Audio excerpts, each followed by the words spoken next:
আল্লাহ পাক সুবহানাহু ওয়া তাআলা বলছেন, মহান রব্বে করিম আল্লাহ পাক সুবহানাহু ওয়া তাআলা মুমিন বান্দাদের উপরে ওয়াক্ত মোতাবেক নামাজকে ফরজ করে দিয়েছেন। আল্লাহু আকবার বলেন। নামাজ যদি কেউ না পড়ে তার গুনাহে কবিরা হয়ে যাবে।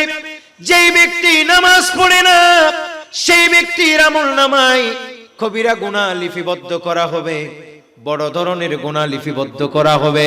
তাকে জাহান্নামের আগুনে যেতে হবে, জ্বলতে হবে।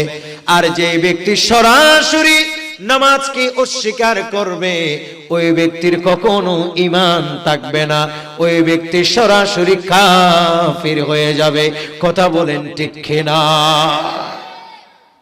সুতরাং এই নামাজকে কোনো বাহানা দিয়ে এই নামাজকে অস্বীকার করার কোনো সুযোগ, কথা বলেন, কোনো সুযোগ নাই।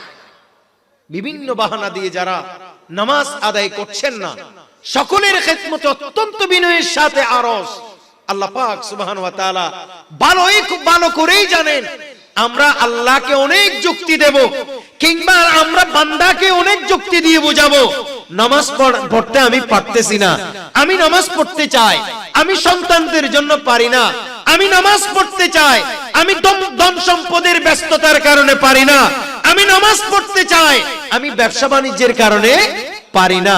এ ধরনের যুক্তি যে মানুষে দিবে এটা আল্লাহ ভালোই জানেন। এই জন্য আল্লাহ বলছেন, খবরদার মুমিন বান্দারা, তোমাদেরকে যেন তোমাদের ধন দৌলত, তোমাদের ছেলে মেয়ে কোনোভাবে যেন আল্লাহর জিকির থেকে যেন তোমাদেরকে গাফিল না করে, নামাজ দোয়া জিকির আজকার তাসবিহ তাহলিল থেকে তোমাদেরকে যেন দূরে সরিয়ে না রাখে। একটু জোরে বলুন না সুবহানাল্লাহ।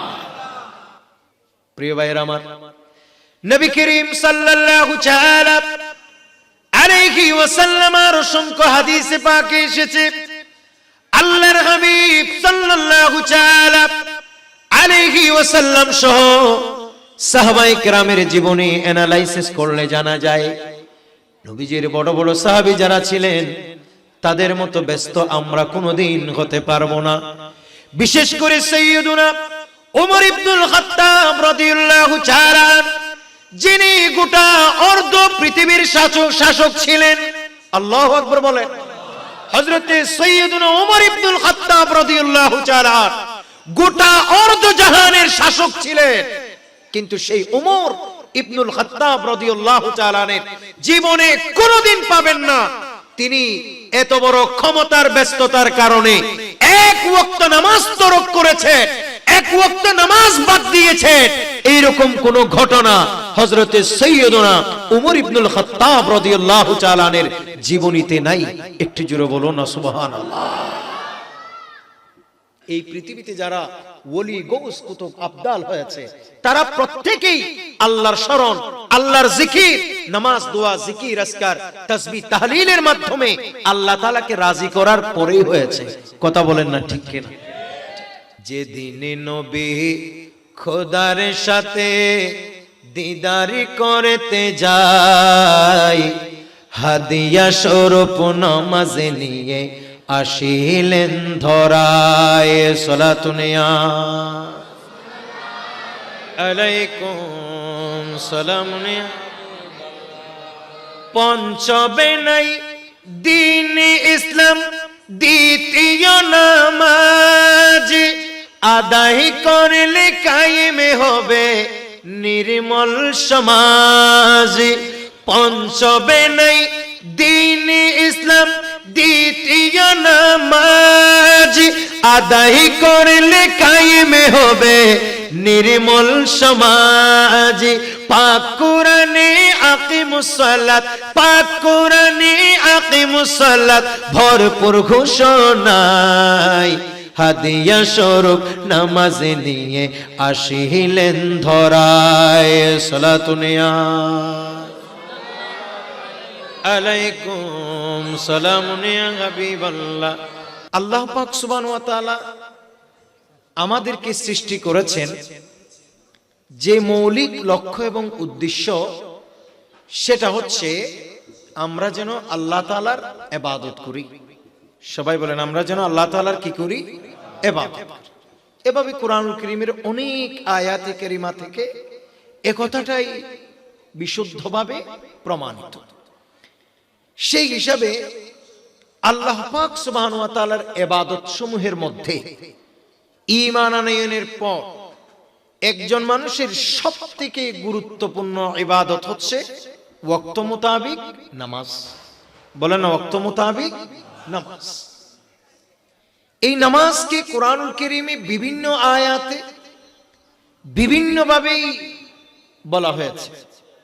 কোন কোন আয়াতে নামাজকে সালাত বলা হয়েছে, কোন কোন আয়াতে নামাজকে দোয়া বলে অবহিত করা হয়েছে, কোন কোন আয়াতে নামাজকে ইস্তিগফার অর্থে ব্যবহার করা হয়েছে, কোন কোন আয়াতে এই নামাজকে আল্লাহ তাআলার জিকির হিসাবে আখ্যায়িত করা হয়েছে। আপনারা কি আমার কথা বুঝতেছেন? কোনভাবে আল্লাহ পাক সুবহানাহু ওয়া তাআলা কুরআনুল কারীমের কোন কোন আয়াতে যে আয়াতে যেটাই বলেছেন, প্রত্যেকটি আয়াতের পেছনে এবং নামাজকে কোন আয়াতে কি বলা হয়েছে সেটার পেছনে এক একটি কারণ নিহিত রয়েছে। কথা কি বোঝা যায়?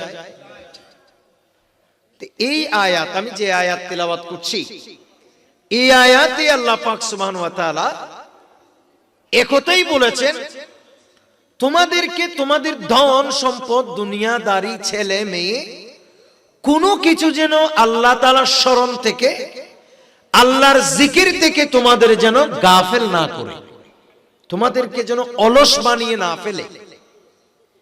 আর যদি তোমাদেরকে অলস বানিয়ে ফেলে তাহলে তোমরা হবে পৃথিবীর সবচাইতে ক্ষতিগ্রস্ত মানুষের অন্তর্ভুক্ত। এটা হচ্ছে আল্লাহর কোরআনের যে আয়াত আমি তেলাওয়াত করছি, সেই আয়াতের সারাংশ।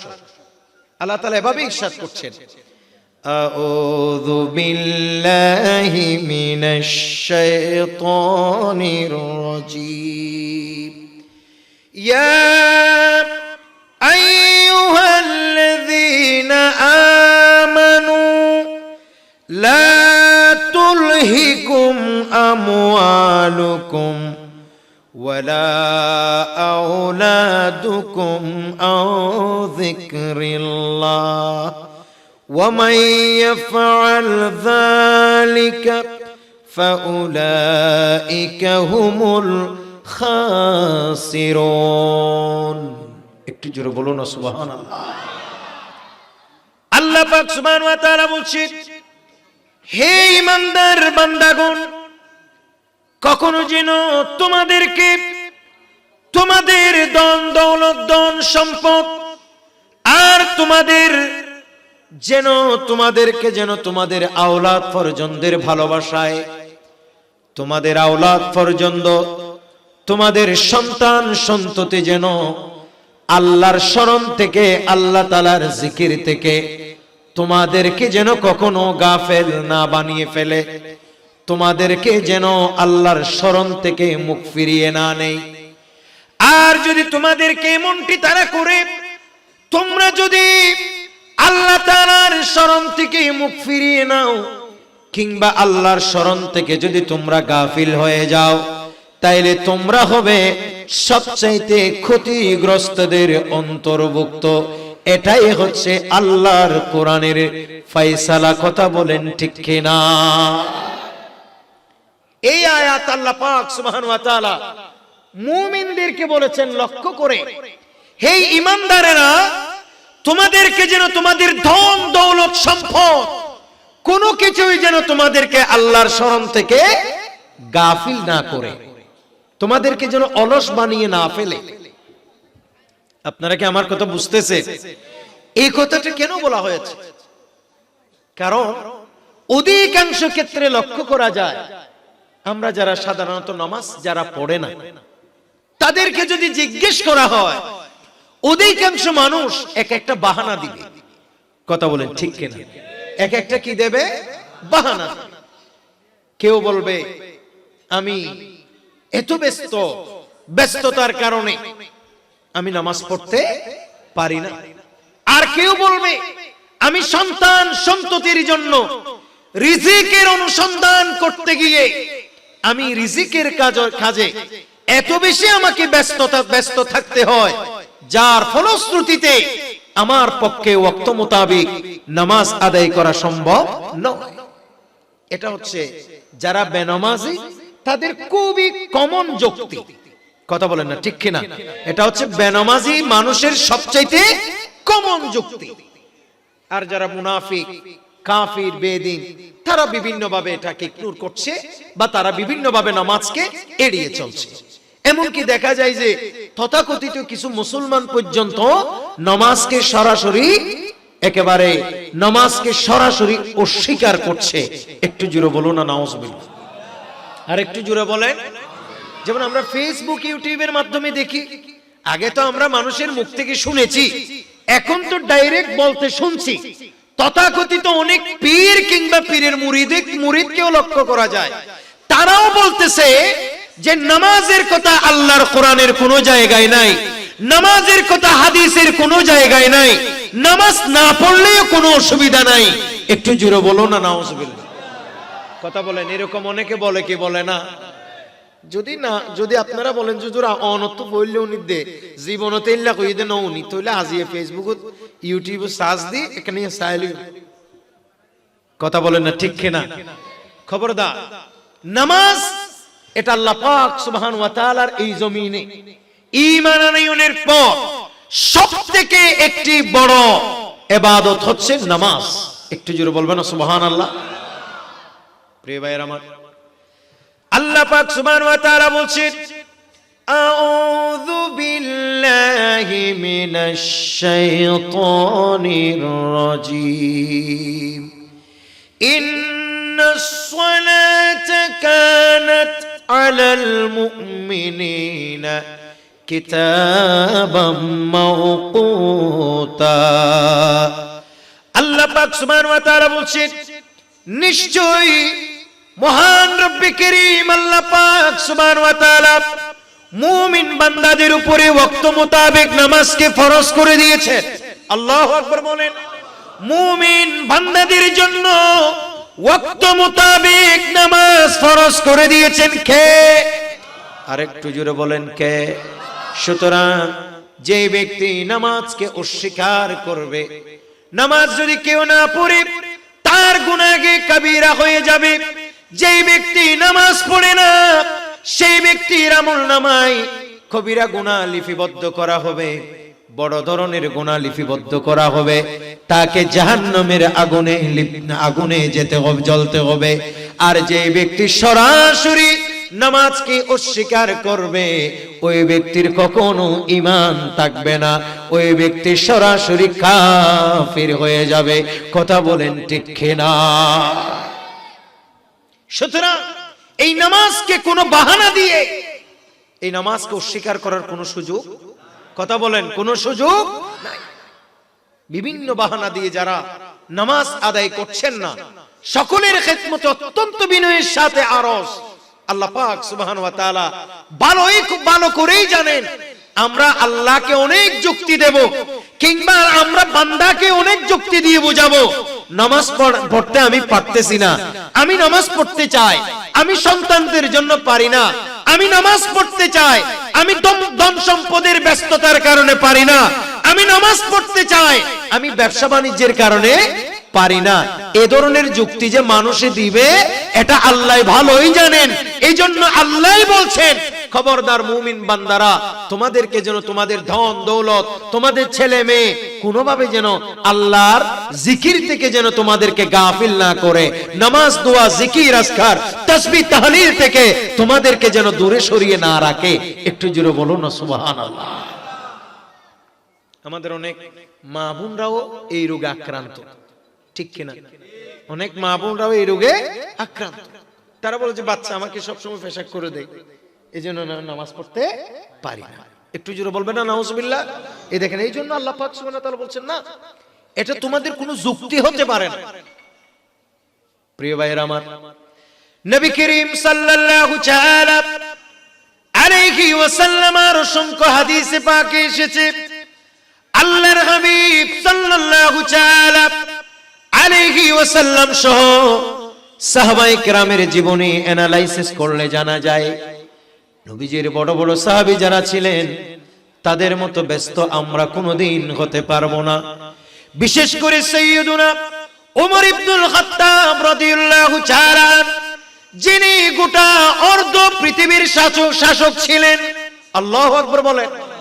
হযরতে সাইয়্যিদুনা ওমর ইবনুল খাত্তাব রাদিয়াল্লাহু তাআলা গোটা অর্ধ জাহানের শাসক ছিলেন, কিন্তু সেই ওমর ইবনুল খাত্তাব রাদিয়াল্লাহু তাআলা জীবনে কোনোদিন পাবেন না তিনি এত বড় ক্ষমতার ব্যস্ততার কারণে এক ওয়াক্ত নামাজ তরক করেছেন, এক ওয়াক্ত নামাজ বাদ দিয়েছেন। এইরকম কোন ঘটনা হযরতে সাইয়্যিদুনা ওমর ইবনুল খাত্তাব রাদিয়াল্লাহু তাআলা জীবনীতে নাই। একটু জোরে বলুন না সুবহানাল্লাহ। এই পৃথিবীতে যারা ওলি, গৌস, কুতুব, আবদাল হয়েছে তারা প্রত্যেকেই আল্লাহর শরণ, আল্লাহর জিকির, নামাজ, দোয়া, জিকির, আজকার, তাসবিহ, তাহলিলের মাধ্যমে আল্লাহ তাআলাকে রাজি করার পরেই হয়েছে। কথা বলেন না ঠিক কিনা? যেদিন নবী খোদার সাথে দিদার করতে যায়, হাদিয়া স্বরূপ নামাজ নিয়ে আসিলেন ধরায়। সালাতুনিয়া আলাইকুম সালামুনিয়া। পঞ্চবেনাই দ্বীন ইসলাম দ্বিতীয় নামাজ, আদায় করলে কায়েমে হবে নির্মল সমাজ। পঞ্চবেনাই দ্বীন ইসলাম দ্বিতীয় নামাজ, আদায় করলে কায়েমে হবে নির্মল সমাজ।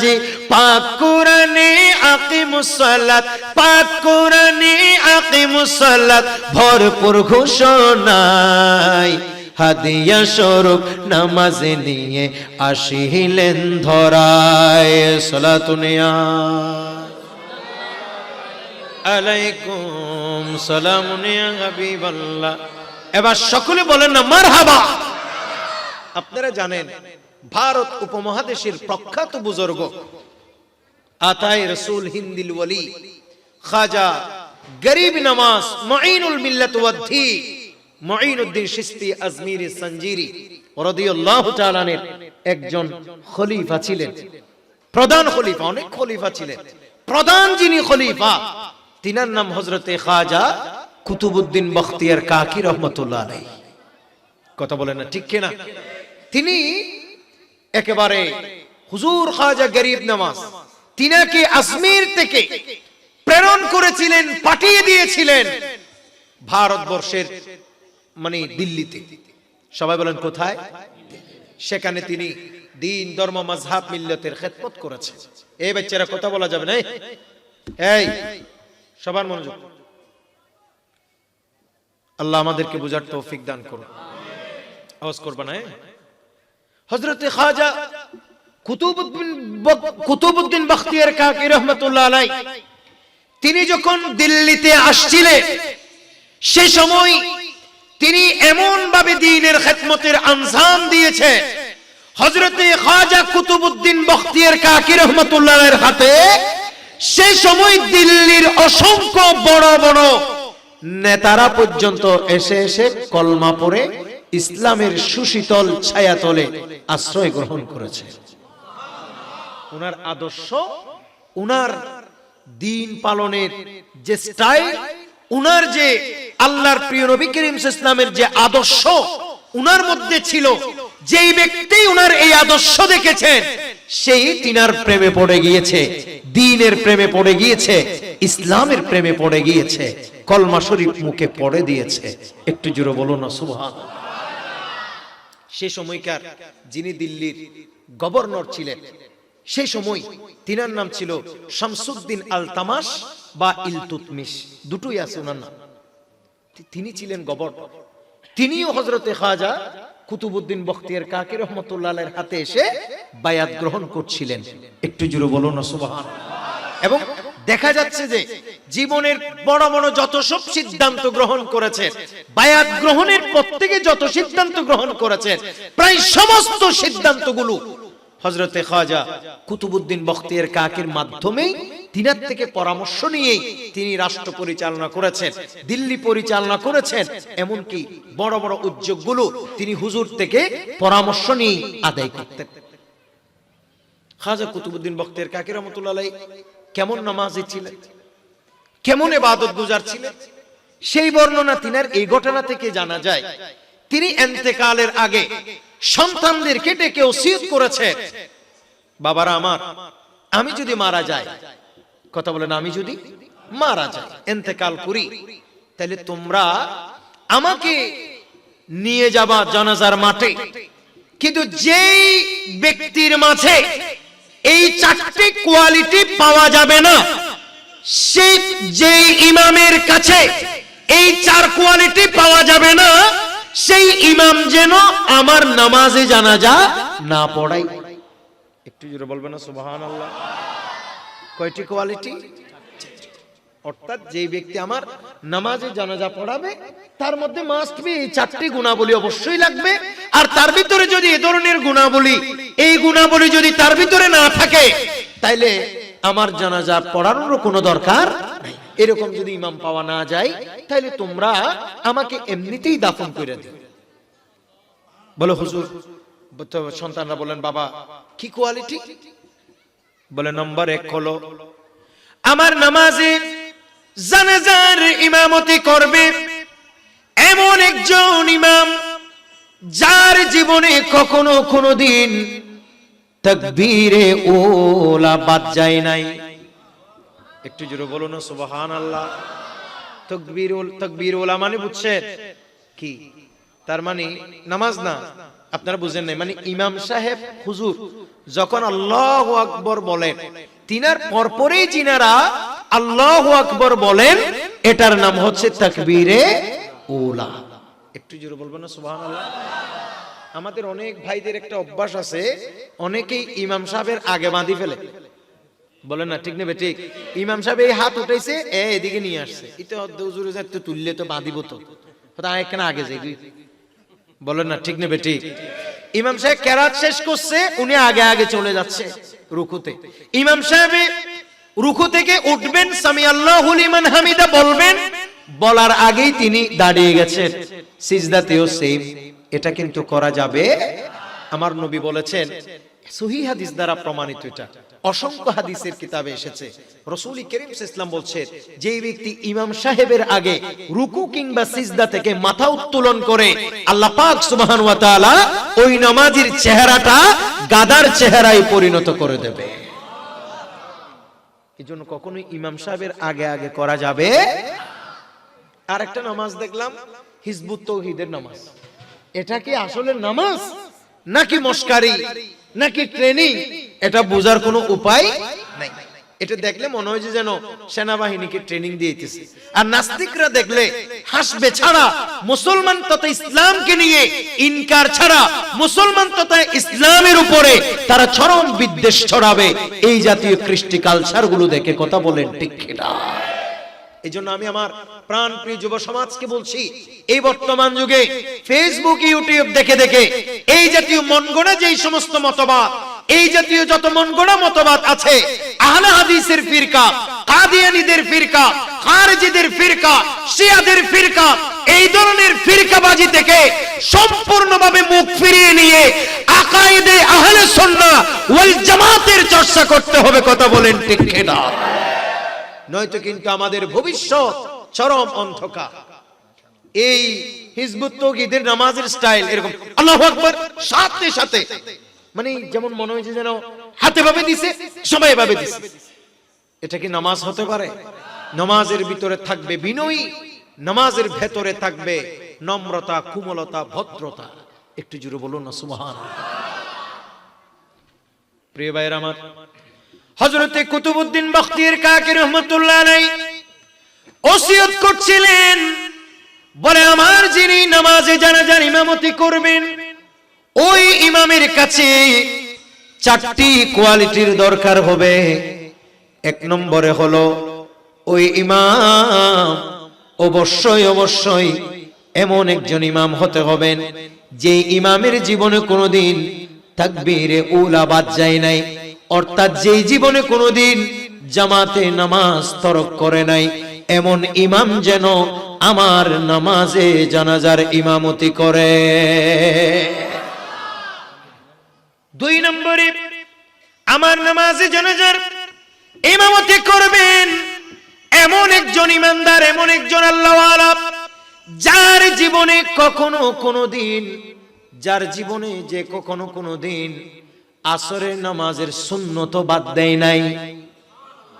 শুধু ফরজ না, আসরের নামাজের সুন্নত যেই ব্যক্তি কখনো বাদ দেয় নাই। 3 নাম্বার, আমার নামাজে জানাজার ইমামতি এমন এক ব্যক্তি করবে যার জীবনে কখনো কোনোদিন তাহাজ্জুদের নামাজ বাদ যায় নাই। কথা বলেন, যার জীবনে কখনো কোনোদিন তাহাজ্জুদের নামাজ বাদ যায়। নাম্বার 4, যার জীবনে কখনো কোনোদিন এই চক্ষু দিয়ে, কপালের চক্ষু দিয়ে বেগানা নারীর সৌন্দর্য উপভোগ করে নাই, এরকম একজন আল্লাহওয়ালা যার ভিতরে এই 4টি কোয়ালিটি পাওয়া যাবে, সেই যেন আমার নামাজে জানাজার ইমামতি করে। বলেন আল্লাহু আকবার। চিন্তা করে দেখছেন, যেই মানুষটা এ ধরনের ওসিয়ত করেছে, যেই মানুষটা এ ধরনের নির্দেশনা দিয়ে যেতে পারে ইন্তেকালের আগে, তিনি কি পরিমাণ ইবাদত গুজার ছিলেন আর তিনার কতটা সূক্ষ্ম দৃষ্টি ছিল, যার ফলশ্রুতিতে তিনি তিনার কাশফের মাধ্যমে দেখেছেন এই কোয়ালিটির মানুষও জানাজার মাঠের মধ্যে থাকবে। একটু জোরে বলুন না সুবহানাল্লাহ। প্রিয় ভাইরা আমার, হযরতে খাজা কুতুবউদ্দিন বখতিয়ার কাকি রাহমাতুল্লাহ আলাইহি ইন্তেকাল করেছে। ঠিক এই সন্তানেরা, অর্থাৎ তিনাকে জিনারা ময়দানে নেবার জানাজা পড়ার জন্য তিনারা নিয়ে গেলেন ময়দানে। সবাই বলেন কোথায় নিয়ে গেলেন? ময়দানে নিয়ে গেলেন। জানাজার নামাজ কে পড়াবে সেটা নিয়ে চলছে বিভিন্ন রকমের বিতর্ক।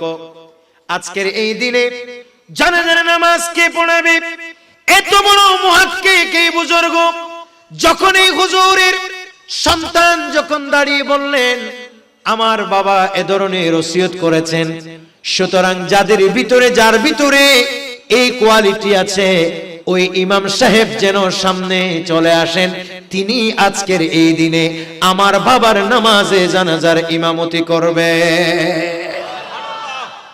তিনি করবেন আমার বাবার নামাজে জানাজার ইমামতি, যার ভিতরে এই কোয়ালিটি আছে। আল্লাহর ওলি কাকে বলে? কেউ আসছিল না সেদিন, সকলে ভীত সন্ত্রস্ত হয়ে গেছে, সকলের ভিতরে একটা আল্লাহর ভয় চলে এসেছে। সবাই মনে মনে বলছে হায় রে, আমি তো পারছি না, আমি আসরের সুন্নত কাজা কখনো বাদ দিই ঠিক আছে, কিন্তু একদিন না একদিন তো আমার তাহাজ্জুদ বাদ গিয়েছে। কেউ বলে আমি জীবনে কখনো কোনোদিন তাহাজ্জুদ বাদ দিই নাই ঠিক আছে, কিন্তু আমার তো একদিন না একদিন তাকবীরে উলা বাদ পড়েছে। কেউ বলেছে আমি কখনো তাকবীর উলা বাদ দিই নাই ঠিক আছে, কিন্তু কোনো না কোনো দিন আমার তো আসরের সুন্নাহ বাদ গেছে। একটু জোরে বলবো না সুবহানাল্লাহ। অর্থাৎ এই 4টি কোয়ালিটি বরাবর আছে, সেই রকম মানুষ গোটা মজলিস থেকে একজনও খুঁজে বের করা সম্ভব হচ্ছে। এটা তো আল্লাহর ওলির জানাজা। আপনারা জানবেন যে একজন আলেম মরলে তার জানাজায় আরো অসংখ্য আলেম আসে। কথা বলে না ঠিক নেবে ঠিক আসে কি আসে না? একজন নেতা মরলে তার জানাজায় অনেক নেতা আসে। একজন হাফেজে কোরআন মরলে তার জানাজায় অনেক হাফেজে কোরআন আসে। এটাই হচ্ছে নিয়ম। কথা বলে না ঠিক নেবে ঠিক। তো এরকম একটা বড় একজন বুজুর্গ ইন্তেকাল করেছে, তিনার জানাজায় আরো কত বুজুর্গ আইছেন, উনার জানাজায় আরো কত বড় বড় বুজুর্গরা এসে জানাজা পড়বার জন্য প্রতীক্ষা করছে, কিন্তু একজন মানুষও এই নামাজে জানাজার ইমামতি করার জন্য সাহস নিয়ে সামনে আগাতে পারছিলেন না। একটু জোরে বলুন না সুবহানাল্লাহ। প্রিয় ভাইরা আমার, পুরো জানাজার মাঠ পিন পতন নীরবতা পালন করছিল। সে সময় সকলে বিস্মিত, আয় গায়ে আজকের এই দিনে হযরতে খাজা কুতুবউদ্দিন বখতিয়ার কাকি রহমাতুল্লাহ আলাইহির নামাজে জানাজা কে পড়াবেন? হয়তো এই চারটি কোয়ালিটি সম্পন্ন মানুষ এই জানাজায় পাওয়া মুশকিল হয়ে যাবে, হয়তো নাও পাওয়া যেতে পারে। হযরতে খাজা কুতুবউদ্দিন বখতিয়ার কাকি রহমাতুল্লাহ আলাইহির সন্তান বলে দিলেন, বাবা বলেছেন এ ধরনের ইমাম যদি না পাওয়া যায় জানাজা না পড়াইতে এমনি দাফন করতে। এই কথা বলতে না বলতে হঠাৎ করে সামনের কাতার থেকে একজন ব্যক্তি চলে আসলেন ইমামতির জায়গায়। আর তিনি অন্য কেউ ছিলেন না, তিনি ছিলেন সেই এলাকার গভর্নর হযরতে শামসুদ্দিন ইলতুতমিশ রহমাতুল্লাহ আলাইহি। উচ্চ আওয়াজে বলুন সুবহানাল্লাহ, আল্লাহু আকবার।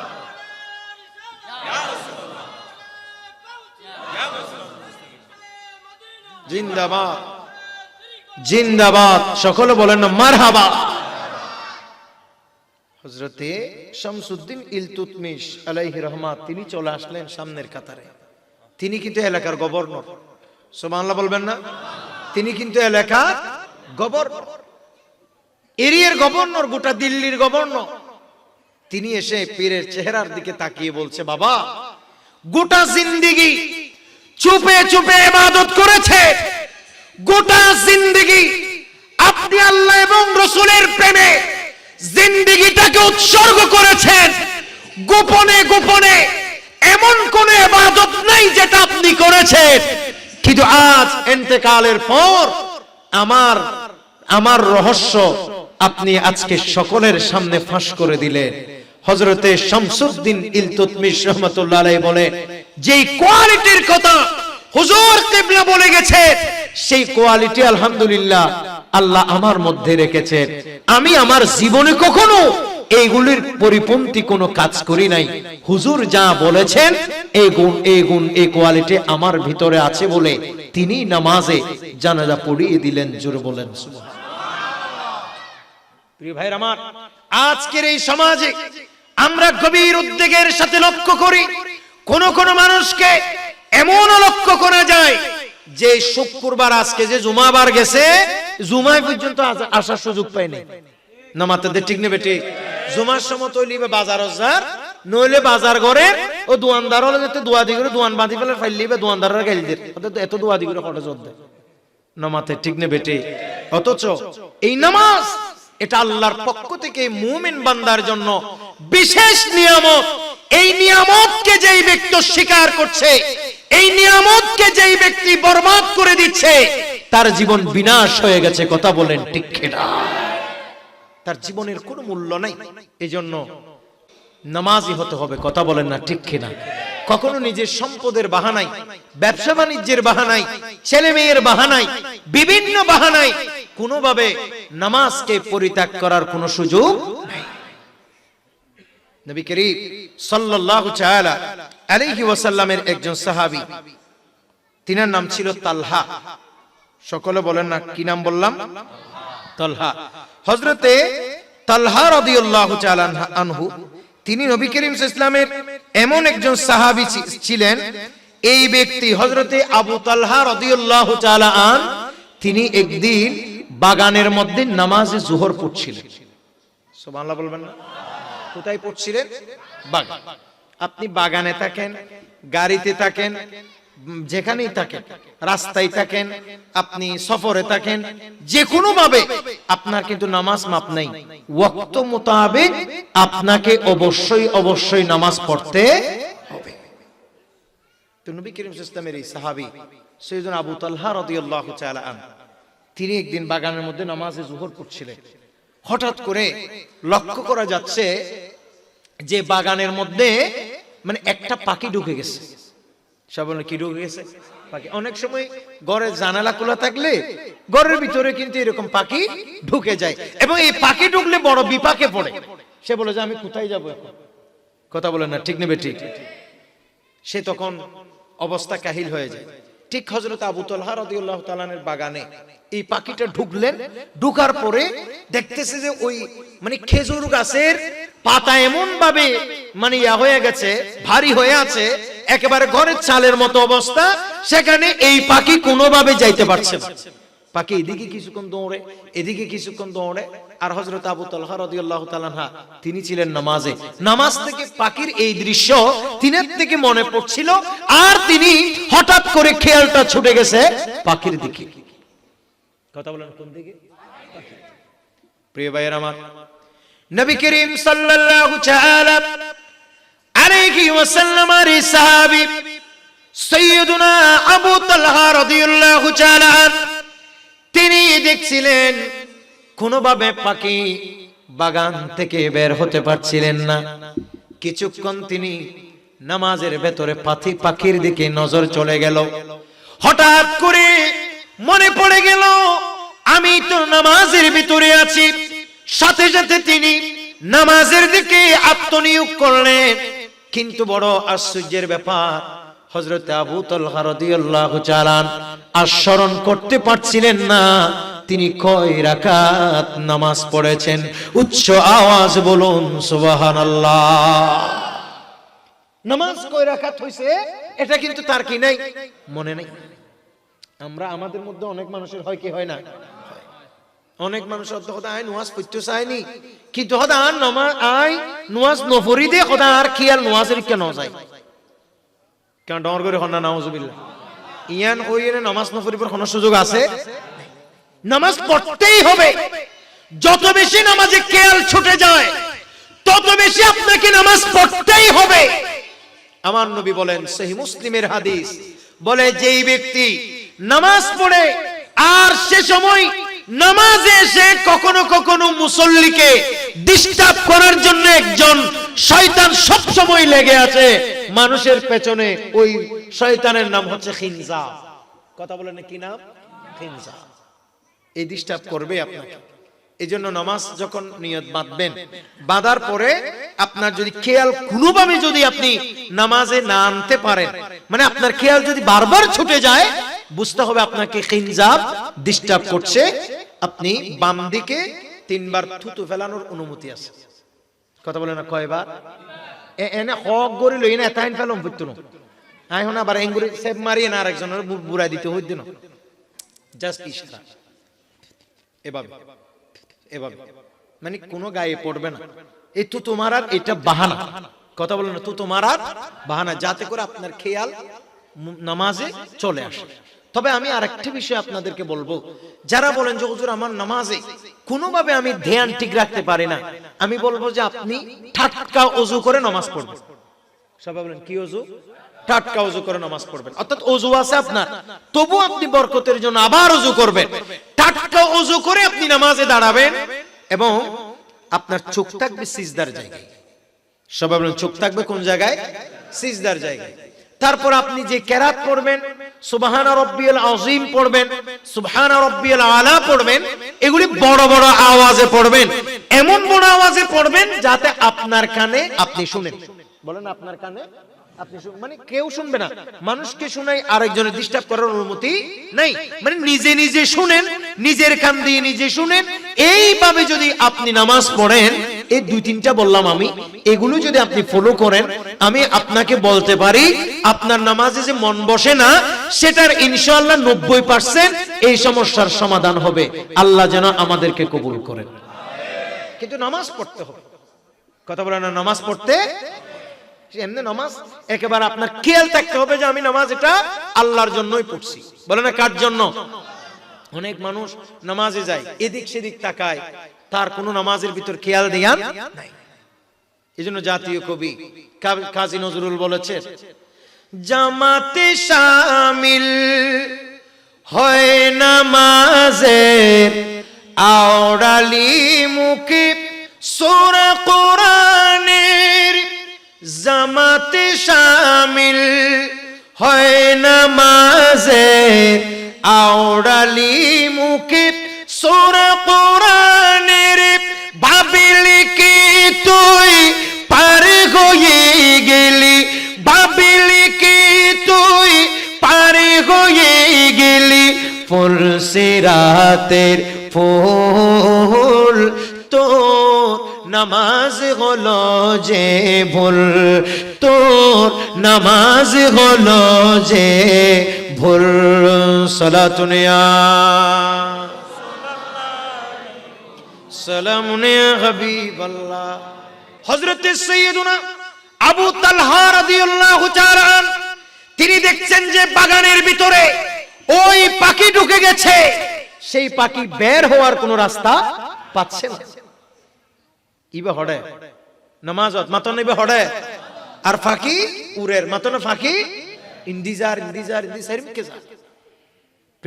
প্রিয় ভাই আমার, তখন তিনি হঠাৎ করে মন নামাজের ভিতর আনলেন, কিন্তু কয় রাকাত নামাজ পড়ছে সেটা ভুলে গেছে। বলে না কয় রাকাত নামাজ পড়ছে সেটা ভুলে গেছে। প্রিয় ভাই আমার, আল্লাহর হাবিবের এই সাহাবী সাইয়্যিদুনা আবু তালহা রাদিয়াল্লাহু তাআলা তিনি নামাজ শেষ করে, কোন রকম নামাজ শেষ করে নবী রাহমাতুল লিল আলামিনের কাছে চলে গেলেন। বললেন, ইয়া রাসূলুল্লাহ, ইয়া হাবিবাল্লাহ সাল্লাল্লাহু তাআলা আলাইহি ওয়াসাল্লাম, ওগো আল্লাহর নবী, আমি আজ আপনার কদমে আসলাম, আমার মনে বড় দুঃখ। বলে না মনে বড়।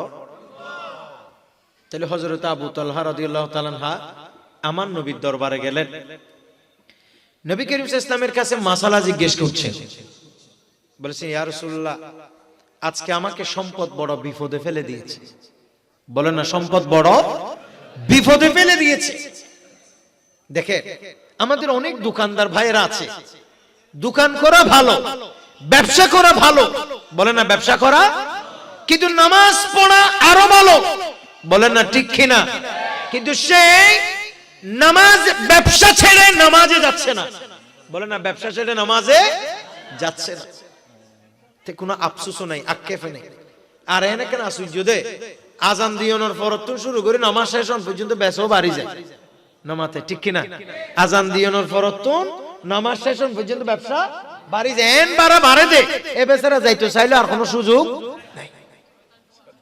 ই শতান এলে সিস্টেম করি নদন না ব্যাকি নদখন দেয় না, মোবাইলত কল নয় দেন নামাজের নিয়ত বাঁধনের লয়লে কল গো হতো চলে আইব নামাতে, ঠিক নেবে ঠিক তুই খারই কিন্তু আরেকজনের দিয়ে দিব হতে দেছো না কল দিবে একখানা ডর করে নাউজুবিল্লাহ। হ্যাঁ, এই জন্য এটা বড় মুশকিল। শয়তান এভাবেই সবকিছু ঠিকঠাক করতেছে। আমি আমাদেরকেও কল দে, আয় নামাজ ন পড়লে শুক্রবারে জুমাও ন পড়ি, আজ ইয়ে ডাইরেক্ট জুমা পড়ি দে টাইমত, ডাইরেক্ট জুমার টাইমত আজ ইয়ে কল চলিস। তাই দেখি দেখে নে ওই নামাজ পড়ি বাইরে ওই যেতে রুমত তো মোবাইল বেলে সাইড দে ঠিক নামাজের টাইমত কল। তাহলে যে মানুষ কল দি ইবে বিদেশত তৈরি হইতাম দে, বিদেশত দিয়ে কল এবার টাইম টাইম খেয়াল না করে, কিন্তু এদেশত দিয়ে দে। তার মানে ইবে জুমার কি হবার আল্লাহ না জানে। রান্না কি বউ মনে করছি দি তারা ওয়াজ দোয়া করে জুমা তোমার সারি দিয়ে ফেললা নামাতে, ঠিক নেবে ঠিক। ইল্লেক বেশ কিছু মানুষ আরা দেখি নোয়াজ পড়তে কইলে হদন আছে তো বা নোয়াজ পড়ো হদা আসল গা হর ঠিক নেই তো হর ঠিক নেই তাহলে তো গুরু দেখিলে হরা ঠিক করিলে বিষয় নামাতে, ঠিক নেবে ঠিক। যে হর ঠিক নেই দিন নোয়াজ পড়ি না পারো এ বেটি খদ দিনে দুমরন যাইস আছে না, ইবে দুইলে তো ইল্লে না ফাঁকি হল্লো দুইলে তো আল্লাহর ফেরেশতা লাম দিব, ইবে তো জুনুবি মানুষ, ইবার মিক্কে তো আল্লাহর রহমতের ফেরেশতা আইস্তু নামাতে, ঠিক নেবে ঠিক। ইয়া না ইয়া হতো হর ঠিক নেই, ওইলে হদ হর ঠিক নেই, নইলে হদ এই ঠিক নেই, আসলে ইবে ঠিক নেই দি নিয়ত কি ঠিক নেই দি বেগিন ঠিক আছে নিয়ত ঠিক নেই দি নামাতে, ঠিক নেবে ঠিক। একবারে না ফারত দিবে হতো নামাজ পড়ো না চলো হদা না আই আজ ফজর ন পড়ি তো ফজর ন পড়ো দুই জোর পড়ো হদা না ফজর ন পড়লে জোর পড়ি দেখতো না এল্লা হনো মশলা পৃথিবীতে আছে না অন্য নহন বড় আফসোস কে শতানে তুই বেড়ে দিচ্ছি এই ব্যাকুনের মাইয়া সারিত তারিবু কিন্তু শতানোর মাইয়া সারিত দেখতো না একখানা ডর করে হন না নাউজুবিল্লাহ।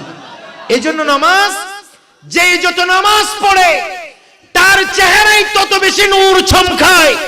চেহারা থেকে সৌন্দর্যের কারণে নূর চমকায় না, চেহারা থেকে যতই কালো হোক ঈমান এবং আমলের কারণে চেহারা থেকে নূর চমকায়। জোরে বলেন সুবহানাল্লাহ। যত দামি পাউডার দেন ক্রিম ইউজ করেন এটা সাময়িক, এই সৌন্দর্য আজ না হয় কাল, বালাগর একদিন যদি ডায়রিয়া হইলে দিনের ভিতর শেষ নামাতে, ঠিক নেবে ঠিক, দিনের ভিতর সিআরআইএম বাঙ্গিয়ে বাংলার ফাঁসি যাইব, ঠিক কিনা? আজ যদি 2-4 দিন জ্বর থাকে তাহলে সিআরআইএম তাইব না, এ দামি দামি পাউডার ক্রিম জিন দিবান, ই হনা হাম নাই। কিন্তু যেই ব্যক্তি নামাজ পড়ে আল্লাহর জন্য, অন্তত যেই ব্যক্তি 5টি বার ওযু করে, আল্লাহ পাক সুবহানাহু ওয়া তাআলা তার চেহারায় এত বেশি নূর দেবে, এত বেশি সৌন্দর্য মাধুর্যতা দিবে, সেই ব্যক্তি যতই কালো হোক না কেন ওই ব্যক্তির ওই সৌন্দর্য রোগে কখনো নষ্ট করতে পারবে না, এমনকি মৃত্যুর পরেও তার চেহারা থেকে নূর চমকাবে। বলেন না ঠিক নেবে ঠিক? মৃত্যুর পরেও তার চেহারা থেকে কি চমকাবে? নূর চমকাবে। প্রিয় ভাইরা আমার, হযরত আবু তালহা রাদিয়াল্লাহু তাআলা নবী করিম সাল্লাল্লাহু তাআলা আলাইহি ওয়াসাল্লামের কাছে গিয়ে দু চোখের পানি ছেড়ে দিয়ে জর্জর করে কাঁদছিলেন। আমার নবীর সাহাবী, কথা বলেন না, আমার নবীর সাহাবী আমার রাসূলের দরবারে এসে কাঁদছিলেন যে ইয়া রাসূলুল্লাহ, ইয়া হাবিবাল্লাহ, নবী আমি আপনার কদমে আসলাম বড় আফসোস নিয়ে। আজ আমি নামাজ পড়ার সময় সম্পদ আমাকে বড় পরীক্ষায় ফেলে দিয়েছে। সবাই বলেন, সম্পদ আমাকে বড় পরীক্ষায় ফেলে দিয়েছে।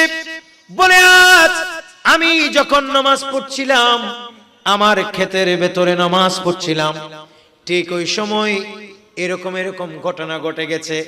ওগো আল্লাহর নবী, আমি আল্লাহর কাছে কিভাবে তওবা করব জানি না, শুধুমাত্র আপনি রাসূলকে বলে দিলাম আজকে থেকে যেই বাগানে আমি নামাজ পড়ছিলাম ওই বাগানের মালিক আমি নই, এটা আমি আপনি রাসূলের কদমে দিয়ে দিলাম। ইসলামের জন্য খরচ করেন, যুদ্ধের জন্য খরচ করেন, আল্লাহর রাস্তায় খরচ করেন, কারণ আমি এত বড় অন্যায় করেছি, এত বড় অপরাধে লিপ্ত হয়ে গেছি। নামাজ পড়ছিলাম আল্লাহর জন্য, আল্লাহর এই নামাজের ভিতর আমার যখন দুনিয়ার খেয়াল দেয়ান চলে আসছে, ওগো নবী এই সম্পদ আমার দরকার নাই, এটা আমি আল্লাহর রাস্তায় উৎসর্গ করে দিয়েছি। আমার প্রিয় ভাইরা, নবী করিম সাল্লাল্লাহু আলাইহি ওয়াসাল্লামের সাহাবায়ে কেরামের আদর্শ দেখে আমি এখানে মৌলাই কায়নাত সৈয়দনা আলী রাদিয়াল্লাহু তাআলা আনহু প্রসিদ্ধ সেই ঘটনার কথা বলছি না, যে এক ওয়াক্ত নামাজ পড়তে না পারবার কারণে নবী করিম সাল্লাল্লাহু তাআলা আলাইহি ওয়াসাল্লামের খিদমতে নিয়োজিত থাকার কারণে আসরের সালাত তিনি আদায় করতে পারছিলেন না, সেই জন্য তিনি চোখ থেকে পানি ঝরেছে। আমার নবীর চেহারায় আনোয়ারে সৈয়দনা আলী রাদিয়াল্লাহু তাআলা আনহুর চোখের পানির ফোঁটা পড়েছে। আমার নবী শেষ পর্যন্ত পশ্চিম দিক থেকে আবার সূর্য উদিত করে আলীর জন্য আসর করে দিয়েছিলেন। ঠিক নেবে ঠিক? কয় ওয়াক্ত নামাজ? শুধুমাত্র এক ওয়াক্ত আসরের সালাতে। উনি তাও নামাজ একদম পড়েন নাই সেটা নয়, রাসূলুল্লাহর সেবা করতে করতে কাজা হয়েছিল নামাজ। একটু জোরে বলেন না সুবহানাল্লাহ। কি হয়েছিল? কাজা হয়েছিল। তারপরেও হযরত আলী রাদিয়াল্লাহু তাআলা হৃদয়ের ব্যথা বুঝতে পেরে তিনি যদি সেদিন কাজা নামাজ আদায় করতে, হয়তো তিনার হৃদয় পরিতৃপ্ত হতো না। আমার নবী তার হৃদয়ের খবর লক্ষ্য করে আল্লাহর হাবিব সাল্লাল্লাহু আলাইহি সাল্লাম তার জন্য পশ্চিম আকাশ থেকে সূর্য উদিত করে আসরের নামাজের ওয়াক্ত করে দিয়েছিলেন। জোরে বলেন না সুবহানাল্লাহ। শুধু এক ওয়াক্ত নামাজ কাজা হয়েছে। তিনের যদি এই অবস্থা হয়, আর আমাদের কি অবস্থা হওয়া উচিত? আমাদের অনেক মানুষ আছে 40 বছর বয়সে ভালোমতো 40 ওয়াক্ত নামাজও পড়ে নাই। আমাদের অনেক ভাইয়ের আছে 50 বছর বয়সে 50 ওয়াক্ত নামাজও পড়ে নাই। আর যারা আমরা পড়ছি এগুলো কেবল মাত্র নামাজ, নামেই মাত্র নামাজ। যখন নামাজের নিয়ত বেঁধেছি, দুনিয়ার সমস্ত হিসাব, দুনিয়ার সমস্ত নিকাশ, দুনিয়ার সব চিন্তা ভাবনা আমাদের চোখের সামনে স্পষ্ট ভাসতে আছে। কথা বলেন ঠিক কিনা? কারণ আমরা নামাজের ভিতরে এখনো খুশু হুজু করতে পারি নাই। আর এখন তো আমরা যে তথাকথিত যে ফিরকা আহলে হাদিস, ভয়ঙ্কর এই ফিরকা, বড় মারাত্মক এই ফিরকা, তাদের নামাজ দেখলে আরো বড় হাস্যকর। এই নামাজের ভিতরে না খুশু আছে, না হুজু আছে, না এই নামাজের ভিতরে আল্লাহর ভীত সন্ত্রস্ততা আছে, না রাসূল করিম সাল্লাল্লাহু আলাইহি ওয়াসাল্লামের ইশক আছে, কোনো কিছুই নাই। কথা বলেন ঠিক কিনা? আসছে আন্দাজি সেগাই খারাইছে, বাস এঙ্গরে হাত তুললে ৩-৪ বার জিয়ত মনে হইয়ত, শুধু সিনার অন্য যে ফেরত বাইতে মনে হইলো মাদের জিয়ত মনে হইয়ত মাদের নমাতে, ঠিক না বেটি? আর খতম পরপর বারবার হাত তুলে, তারপরে এঙ্গুরি এঙ্গরের বল নামাজ ফরজ। এই নামাজের সাথে দ্বীনের কোন সম্পর্ক আছে? জোরে বলেন আছে?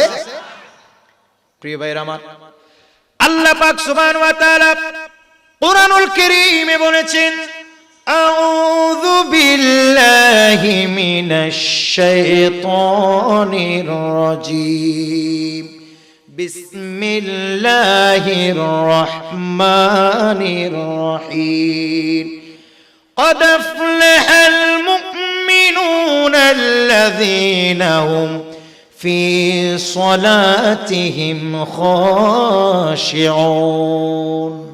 একটু জোরে বলুন না সুবহানাল্লাহ। আল্লাহ পাক সুবহানাহু ওয়া তাআলা বলছেন, আর অবশ্যই ওই সমস্ত নামাজীরা সফল কাম। কথা বলেন, ওই সমস্ত নামাজীরা সফল কাম। কোন সমস্ত নামাজি? বলে যে এই সমস্ত নামাজীরা নামাজের ভেতর আল্লাহ তাআলাকে ডরায়, নামাজের ভিতর বিনয়ী ভাব আসে। প্রিয় ভাইরা আমার, যখন কোন হানাফি নামাজে দাঁড়ায়, যখন হানাফি মাযহাবের মানুষ নামাজে দাঁড়ায়, আল্লাহু আকবার বলে তাকবীরে তাহরিমা বাঁধে, যখন কোন পুরুষ নাভির নিচে হাত বাঁধে আর চক্ষু দুইটি যখন একেবারে সিজদার জায়গায় দিয়ে দেয়, আর পা দুইটাকে যখন মাত্র 4 আঙ্গুল ফাঁক রাখে দাঁড়ায়, দূর থেকে দেখলে বোঝা যায় এই মানুষটা আল্লাহর জন্য কতটা বিনয়ী। কথা বলেন ঠিক কিনা? এটাই হচ্ছে ইমানদারের সালাত। কিন্তু আজ আমাদের সমাজে অনেকেই সৌদি আরব থেকে এসে, কুয়েত, কাতার, বিদেশ থেকে এসে বিভিন্ন ভাবে বাহানা দেয়, বলে আরব দেশত পরে দেয়, এড়ে ইল্লা পরে ইতারা পরে দিনের জবাব আছে না নাই, তো অনর কিনা অনে না ফুরিবা না পাই নামাতে, ঠিক না বেটি? অনে তো ইন ফরেদ দে দিকন দিন অতি কারণ আছে, তো হনে কিল্লে পরের ইনরে কি আছে, ইন তা আলেমুল মলে জানে হতে নাই। সহি হাদিস আছে, তো সহি হাদিসি বাকি গাজী দ্বীন মিল্লাত ইমাম আহলে সুন্নাত হুজুর আল্লামা ইমাম শেরে বাংলা ইবা কি সহি হাদিসি বা নফ হয় নামাতে দে বারবার আব্দুল ওনর হাদিসি বিবা নফ হয় নাবিন নিচে নয়, এই সিনার ওরা জিবাত মাদের হাদিসি বা কিবা নফ পড়ে, তো ইবা কা নাবিন নিচে বান্ধি বলেন না, ঠিক না বেটি? ইমাম আহলে সুন্নাত হুজুর আল্লামা নূরুল ইসলাম হাশিমি রাহমাতুল্লাহ আলাইহি, তিনি হাত কোথায় বাঁধছেন? নাবির মাতন হড়ে, নাবির নিচে। শের মিল্লাত হুজুর আল্লামা মুফতি উবাইদুল হক নাইমি রাহমাতুল্লাহ আলাইহি, আমাদের পরম শ্রদ্ধেয় উস্তাদ হুজুর কেবলা সারা জিন্দেগি সহিহ বুখারী পড়াইছেন। বলেন তিনি হাত বাঁধছেন নামাজে কি সিনার উপরে বাঁধে দেন না নাবির নিচে? তো সহিহ হাদিসই বা না পড়ে? কথা বলেন না, ঠিক না বেটি? সুতরাং এই সমস্ত যারা ফেরকাবাজি সমাজে বিভিন্ন ভাবে আজ আমাদেরকে করছে, তাদের থেকে আমাদের অবশ্যই সতর্ক হওয়া দরকার, আছে না নাই? আরো জোরে বলেন, আছে না নাই? আমি স্পষ্ট জানিয়ে দিতে চাই, তারাই আজ আমাদেরকে ইগনোর করছে, তারাই আজ আমাদের ব্যাপারে সমাজের মানুষের মধ্যে বিরূপ প্রতিক্রিয়ার সৃষ্টি করে দিচ্ছে, তারাই আমাদেরকে মাজার পূজারি বলছে, বেদাতি বলছে। কথা বলেন ঠিক কিনা? অথচ মাজার পূজার সাথে আমাদের কোনো সম্পর্ক, কবর পূজার সাথে আমাদের কোনো সম্পর্ক, আমরা কবর মাজারের জিয়ারত করি। কথা বলেন ঠিক কিনা? কবর মাজারের কি করি আমরা? হ্যাঁ, যেগুলি কবর মাজারের জিয়ারত কেন্দ্রিক ভণ্ডামি আছে, উরুসের নাম দিয়ে যারা ভণ্ডামি শয়তানি করে, তাদের সাথে আমরা সুন্নি যারা, আহলে সুন্নাহ ওয়াল জামাত যারা, আমাদের গৌসিয়া কমিটি বাংলাদেশ যারা, এইরকম যারা বাংলাদেশ ইসলামী ছাত্র সেনা করে, বাংলাদেশ ইসলামী যুব সেনা করে, বাংলাদেশ ইসলামী ফ্রন্ট করে, যারা এরকম আহলে সুন্নাহ ওয়াল জামাতের আকীদাকে বিশ্বাস করে, তাদের সাথে ওসব ভণ্ডদের কোনো সম্পর্ক। তো দুয়াগ্য বন্ড দায় দায় আর গাল দিলি নেব না, মাথা নইব না। আর আমাদেরও এ ব্যাপারে সতর্ক থাকতে হবে, যেগুলো অনইসলামিক সেগুলো থেকে আমাদের মুখ ফিরিয়ে নিতে হবে। আকায়েদ আহলে সুন্নাহ ওয়াল জামাতের চর্চা করতে হবে, কথা বলেন না ঠিক নেবে ঠিক। আকায়েদ আহলে সুন্নাহ ওয়াল জামাতের কি করতে হবে? চর্চা করতে হবে। সুন্নি জামাতের প্রত্যেকটি আকীদা কোরআন এবং সুন্নাহ দ্বারা প্রমাণিত, কথা বলেন ঠিক কিনা। সুতরাং কেউ যেন এই রাস্তা থেকে আমরা না সরে যাই। সবশেষে এই হাদিস বলে আমার কথা শেষ। এটা আবু দাউদের বর্ণনায় এসেছে, একেবারে কিতাবুস সালাতে রাসূল করিম সাল্লাল্লাহু আলাইহি ওয়াসাল্লাম এর সাহাবায়ে কেরামকে নিয়ে আমার নবী এক যুদ্ধে যাচ্ছিলেন। কথা বলেন, কোথায় যাচ্ছিলেন? যাতুর রিকা যুদ্ধে যাচ্ছিলেন। তো যাবার সময় নবী করিম সাল্লাল্লাহু আলাইহি ওয়াসাল্লাম বললেন, আমরা কিছুক্ষণ রেস্ট করব, ঘুমাবো, তোমাদের কে আছো আমাদেরকে পাহারা দিবে। একটু জোরে বলবেন না সুবহানাল্লাহ। তোমাদের কে আছো আমাদেরকে পাহারা দিবে। তখন একজন আনসারী সাহাবী দাঁড়াইলেন মদিনা শরীফের, আর একজন মুহাজির সাহাবী দাঁড়াইলেন মক্কা শরীফের। তিনারা দুজন দাঁড়িয়ে বললেন, ইয়া রাসূলুল্লাহ, সবাই রেস্ট করবে, আমরা পাহারা দেব। একটু জোরে বলুন না সুবহানাল্লাহ। আমরা কি দেব? পাহারা। প্রিয় ভাইরা আমার, গভীর রাত, এই দুইজন সাহাবী গিরিপথের মুখে গিয়ে দুইজন দুই পাশে বসে বসে পাহারা দিচ্ছিলেন। একজন সাহাবী যিনি ছিলেন মুহাজির মক্কা শরীফ থেকে হিজরত করে আসা, এই সাহাবী পাহারা দিতে দিতে হঠাৎ করে ঘুমিয়ে পড়লেন। আর যিনি আনসারী সাহাবী, তিনি দাঁড়িয়ে দাঁড়িয়ে আল্লাহর ইবাদতে মশগুল হয়ে গেলেন। সুবহানাল্লাহ। আল্লাহর ইবাদতে মশগুল হয়ে গেলেন। আমার নবীর সাহাবী আল্লাহর ইবাদত করছিলেন, নামাজের নিয়ত বাঁধছিলেন। সবাই কিসের নিয়ত? নামাজের নিয়ত বাঁধছিলেন। আর এমত অবস্থায় কাফেররা এসে দেখলো একজন ঘুমিয়ে গেছে, আরেকজন নামাজে আছে। পেছন থেকে আমার নবীর ওই আনসারী সাহাবীকে লক্ষ্য করে একের পর এক প্রায় 3টি তীর মেরেছে। সবাই বলেন কয়টা? 3টে তীর মেরেছে। আর তিনি কোথায়? মাথা না হড়ে নামাজ। নবী করিম সাল্লাল্লাহু আলাইহি ওয়াসাল্লামের এই সাহাবী নামাজ শেষ করেন নাই। তিনি নামাজের ভিতরে আছে। হঠাৎ করে আমার নবীর সাহাবায়ে কেরাম, অন্যান্য সাহাবায়ে কেরাম তীরের শ্বাস ও শব্দ শুনে ওই প্রথমে মুহাজির ভাইয়ের ঘুম ভেঙে গেল, অন্যান্যরা সজাগ হয়ে গেল, কাফেররা সবাই দাঁড়িয়ে গেলেন। কিন্তু বড় আশ্চর্যের ব্যাপার, 3টা তীর এসে আমার নবীর সাহাবীর শরীরে ঢুকে গেছে, বিঁধে গেছে, রক্তাক্ত হয়ে যাচ্ছিলেন তিনি। কিন্তু কি আল্লাহ পাক সুবহান ওয়া তাআলার প্রতি কেমন দৃঢ় বিশ্বাস এবং আস্থা, আল্লাহ পাক সুবহান ওয়া তাআলাকে আল্লাহর প্রতি কেমন মনোনিবেশ করছিলেন তিনি। 3টা তীর শরীরে ঢোকার পরেও ওনার নামাজ ভাঙে নাই। সুবহানাল্লাহ। বিশুদ্ধ হাদিস এটি।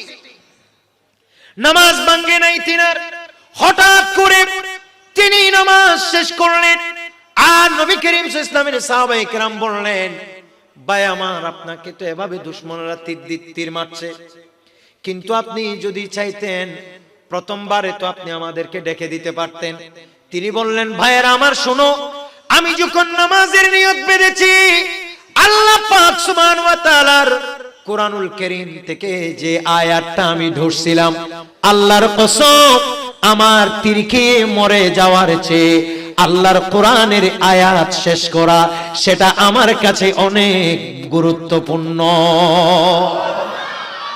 আমার কাছে আল্লাহর কোরআনের তিলাওয়াত শেষ করা, আমার কাছে নামাজে অটল থাকা, সেটা তীরকেই মরে যাওয়ার চেয়ে আরো বড় দামি, আরো বড় ফজিলতের, আরো বড় মুহাব্বতের, আরো বড় গুরুত্বের। একটু জোরে বলুন না সুবহানাল্লাহ। সুতরাং সেই আস্থা, সেই বিশ্বাস নিয়ে আমাদেরকে নামাজ পড়া দরকার আছে না? বিশেষ করে নামাজে তাহাজ্জুদ আমাদের প্রত্যেককে আদায় করা উচিত, ঠিক কিনা? এই সামনে আসছে লাইলাতুল বারাত, সারা আমাদেরকে ইবাদত করতে হবে, কথা বলেন ঠিক কিনা? হ্যাঁ, ফেসবুক, ইউটিউবে আপনারা পাবেন লাইলাতুল বারাত বেদাত, আপনারা পাবেন লাইলাতুল বরাত জায়েজ নাই, আপনারা পাবেন লাইলাতুল বরাত এগুলো কোন হাদিস দ্বারা প্রমাণিত নয়, কোরআনের আয়াত দ্বারা প্রমাণিত নয়। আমি আপনাদেরকে স্পষ্ট জানিয়ে দিতে চাই, যারা এই ধরনের কথা বলে তারা চরম মূর্খ এবং তারা আল্লাহর প্রিয় নবীর অসংখ্য হাদিসকে অস্বীকার করছে। কথা বলেন ঠিক কিনা? সূরা আদ-দুখানে আল্লাহ পাক সুবহানাহু ওয়া তাআলা বলেছেন, ইন্না আনজালনাহু ফি লাইলাতিন মুবারাকা। এই লাইলাতিন মুবারাকার এই তাফসীরে অসংখ্য তাফসীরের কিতাবে এসেছে, বলে এই লাইলাতিন মুবারাকা মানে লাইলাতুল বারাত, হিয়া লাইলাতুন নিসফি মিন শাবান। বলে এখানে লাইলাতুল মুবারাকা মানে শাবানের 15তম রাতকে বোঝানো হয়েছে। একটু জোরে বলবেন না সুবহানাল্লাহ? সুতরাং যারা বলে লাইলাতুল বরাতের কথা কোরআনে নাই, হাদিসে নাই, এরা মিথ্যা কথা বলে, ঠিক কিনা? তা আপনারা অনেকেই বলতে পারেন, হুজুর এখানে তো বলা হচ্ছে আল্লাহ তাআলা কোরআন নাজিল করেছেন মানে এই লাইলাতুল মুবারাকা বরকত মণ্ডিত রাতে, তো অপর আয়াতে তো আল্লাহ বলেছেন ইন্না আনজালনাহু ফি লাইলাতিল কদর, এখানে বলেছে কদরের রাতে নাজিল করা হয়েছে, তো কোরআন কয়বার নাজিল হলো? মনে রাখবেন, আল্লাহ পাক সুবহানাহু অসংখ্য মুফাসসিরিনে কেরামের মতে আল্লাহ পাক সুবহানাহু ওয়া তাআলা কোরআনুল কারীমকে 3 ভাবে অবতীর্ণ করেছেন। সুবহানাল্লাহ বলবেন না আপনারা? কয়ভাবে? 3 ভাবে। নাম্বার 1 হচ্ছে আল্লাহ পাক সুবহানাহু ওয়া তাআলার কুদরতের ইলমের ভান্ডার থেকে কোরআনুল কারীমকে, আল্লাহর এই কোরআনকে লৌহে মাহফুজে সংরক্ষণ করেছে, যেটা আল্লাহ বলেছেন বাল হুয়া কুরআনুম মাজিদুম ফি লাওহিম মাহফুজ। এই কোরআন এটা বরঞ্চ আল্লাহর লৌহে মাহফুজে সংরক্ষিত ছিল। তো লৌহে মাহফুজে কোথা থেকে আসছে? লৌহে মাহফুজে আসলো কোথা থেকে?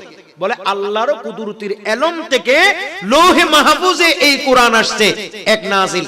দ্বিতীয়ত এই লৌহে মাহফুজ থেকে 70,000 ফেরেশতাদের বহর করে বিরাট এক জুলুস করে লাইলাতুল কদরের রাতে প্রথম আসমানে এই কোরআন এসেছে, এবং এই প্রথম আসমান থেকে আল্লাহর নির্দেশে আল্লাহর ফেরেশতা জিবরিল আলাইহিস সালাতু ওয়াস সালাম প্রথম আসমান থেকে একদিনে নয়, 2 দিনে নয়, 3 দিন, 10 দিন, 20 দিনে নয়, রাসূল কারীম প্রকাশের দীর্ঘ 23 বছরে আল্লাহর এই কোরআন জমিনে অবতরণ করেছেন। জোরে বলেন না সুবহানাল্লাহ?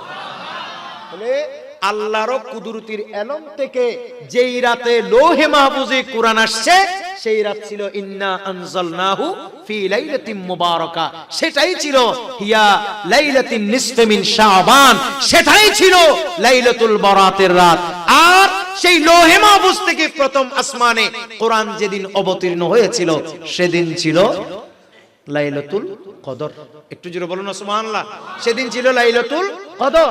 আর প্রথম আসমান থেকে 23 বছরে ধারাবাহিকভাবে কালের রাসূল কারীম সাল্লাল্লাহু আলাইহি ওয়াসাল্লামের কাছে ক্ষেত্র বিশেষে প্রয়োজনের নিরিখে 1 আয়াত, কখনো 2 আয়াত, কখনো পুরা সূরা, এভাবে 23 বছরে নাজিল হয়েছে আল্লাহ তাআলার এই কোরআন। একটু জোরে বলুন। সুতরাং লাইলাতুল কদরের যেমন গুরুত্ব আছে ইসলামে, লাইলাতুল বরাতেরও কি আছে? গুরুত্ব আছে। অতএব কেউ লাইলাতুল বরাত বেদাত বলছে বলি, আপনি এরকম বেদাত বলছে বলি এই রাতে ইবাদত না করে চলে যায়েন না। কারণ আমি দেখছি যে গত 3-4 বছর আগে কথিত এক বক্তা কিছুদিন আগে জেলখানাত তো নাইছে বাইরে হয়েছে, এই বক্তা কয়েক বছর আগে জেলখানাতে যাওয়ার আগে সে বলছিল, বলে লাইলাতুল বরাত এটা বেদাত, এটা কোথাও নাই। কিন্তু 2-3 বছর পর জেলখানার থেকে আসে আবার বলতেছে, বল লাইলাতুল বরাত এটা উত্তম ইবাদত, এটার ব্যাপারে শুধু আমার কাছে 15টি হাদিস আছে। নামাতে ঠিক নে বেটি? ইনদে বাটফারর কত রং, ঠিক নে বেটি? সুতরাং লাইলাতুল বরাত এটি হচ্ছে অসম্ভব বরকতমণ্ডিত ইবাদত। আল্লাহ পাক এই রাতেও আমাদেরকে ইবাদত করার তৌফিক দান করুন। আমি আপনাদের মনে হয় সময় নষ্ট করছি, আমার সময় ছিল 9:30, কিছুক্ষণ ওই যেহেতু দেরি করে দিয়েছি হিসাবে আমি কিছুক্ষণ বাড়াই করছি। আল্লাহ তাআলা যেন আমাদের সবাইকে বোঝার তৌফিক দান করুন। আজকের এই মাহফিলকে কবুল করুন।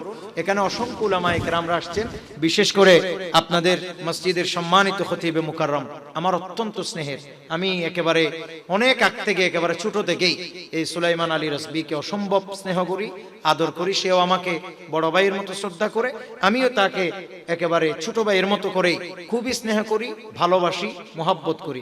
সত্যি সত্যি একজন আলেমে দ্বীন, তরুণ স্কলার, অসম্ভব ভালো ছেলে, মুখলিস ছেলে। আল্লাহ যেন এরকম আলেমে দ্বীন, এখানে আরো মঞ্চে যারা আসছেন তিনাদের প্রত্যেকের নাম আমি না জানলেও প্রায় সবাইকে আমি চিনি। সবাই বড় বড় আলেম, হুজুরও একজন প্রভাষক মানুষ, হুজুরও একজন প্রিন্সিপাল মানুষ। এরকম অসংখ্য আলেম ওলামারা এখানে আছেন যিনারা আমাকে পড়ানোর যোগ্যতা রাখেন। ওনাদেরকে বসাইয়া এতক্ষণ কথা বলা এটা মনে হয় উচিত হয় নাই। তবু আমার যেহেতু একটা দায়িত্ব, আপনারা মোহাব্বত করে দাওয়াত দিয়েছেন, সেজন্য আমি যে দুই চারটি কথা বললাম, ভালো কথাগুলো আমি সহ সবাইকে আমল করার আল্লাহ যেন তৌফিক দান করেন। ওয়া মা আলাইনা ইল্লাল বালাগ। আসসালামু আলাইকুম ওয়া রাহমাতুল্লাহ।